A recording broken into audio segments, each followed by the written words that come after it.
Metpally MLA camp కార్యాలయంలో press meet లో పాల్గొన్న బీఆర్ఎస్ నాయకులు మాట్లాడుతూ మాజీ ఉప ముఖ్యమంత్రి తాటికొండ రాజయ్య, మాజీ MLA Mudugu Anand, Korutla MLA doctor Kalvakuntla సంజయ్లను అక్రమంగా అరెస్టు చేయడం కాంగ్రెస్ పార్టీ ఒంటెద్దుపోవడకు నిదర్శనమని పేర్కొన్నారు. గాంధీ ఆసుపత్రిని బీఆర్ఎస్ డాక్టర్ల బృందం సందర్శించడానికి వెళ్తే ఎందుకు అరెస్టు చేయించారో వివరణ ఇవ్వాలని మాజీ ఎంపీపీ మాసాయిరెడ్డి డిమాండ్ చేశారు. వారితో బీఆర్ఎస్ నాయకులు, కార్యకర్తలు పాల్గొన్నారు. దేవేంద్ర గారి నడుస్తున్నటువంటి ప్రభుత్వంలో పేద ప్రజలకు అన్యాయం జరుగుతుందన్న ఒక ఉద్దేశం ద్వారా వైద్యం అనేది అందరికీ సగం అందక ఎందరో ప్రాణాపాయ స్థితి నుంచి కూలుకున్న స్థితిలో చాలామంది ప్రాణాలు వదిలిపోయేటటువంటి పరిస్థితుల్లో ఈరోజు విజ్ఞాన పరిషత్ ఉంది అనే ఉద్దేశం ద్వారా ఈ హాస్పిటల్లో కూడా సరైనటువంటి మందులు లేక, సరైన పద్ధతిలో డాక్టర్లు పనిచేయక ఎందరో ప్రాణాలు వదులుతున్న ఉద్దేశం ద్వారా, అదేవిధంగా ఏదైతే చిన్న పిల్లలు కూడా చనిపోతున్నారు, సక్రమంగా వైద్య సదుపాయాలు లేక పోతున్న ఉద్దేశం ద్వారా మా గౌరవ వర్కింగ్ ప్రెసిడెంట్ గారు అయినటువంటి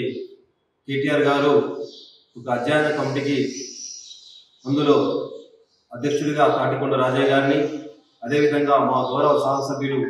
కోరుట్ల నియోజకవర్గం డాక్టర్ సంజయ్ గారిని, అదేవిధంగా మరో డాక్టర్ అయినటువంటి మెతుకు ఆనంద్ గారిని అధ్యయనం చేయడానికి పంపడం జరిగింది. పంపి ఏదో ప్రభుత్వానికి వ్యతిరేకంగా చేయకుండా ఎక్కడ లోటుపాట్లు ఉన్నాయో అని చెప్పి ఆ రిపోర్టు తయారు చేసి ఏదైతే రాష్ట్ర ప్రభుత్వానికి ఇవ్వాలన్న ఒక మంచి ఉద్దేశం ద్వారా అధ్యయన కమిటీ వేసినందుకు దాన్ని అక్రమంగా ఈరోజు మా గౌరవ శాసనసభ్యులని అదేవిధంగా అరెస్ట్ చేసి అక్రమంగా హౌస్ అరెస్ట్ చేసే కాకుండా వివిధ పోలీస్ స్టేషన్ల చుట్టూ తింపి చేయడం అనేది ఇది శోచనీయం. ప్రభుత్వం అనేది దీనికి సరైన పద్ధతిలో సక్రమంగా పనిచేయలేకపోతే దీనికి మూల్యం చెల్లించుకుంటా అని చెప్పి కోరుతూ, ఇకమైన ప్రభుత్వం మంచి సదుద్దేశం ద్వారా నడుచుకుంటే తను సహకరించడానికి మా ప్రతిపక్ష పాత్ర కూడా ఉంటుంది, మా గౌరవ శాసనసభ్యులు కూడా చేస్తారు. కానీ ఈ విధంగా మా గౌరవ శాసనసభ్యులు ఎవరైతే ఉన్నారో డాక్టర్ సంజయ్ గారు డాక్టర్ కాబట్టి అందులో ఏదైనా లోటుపాట్లు ఉంటే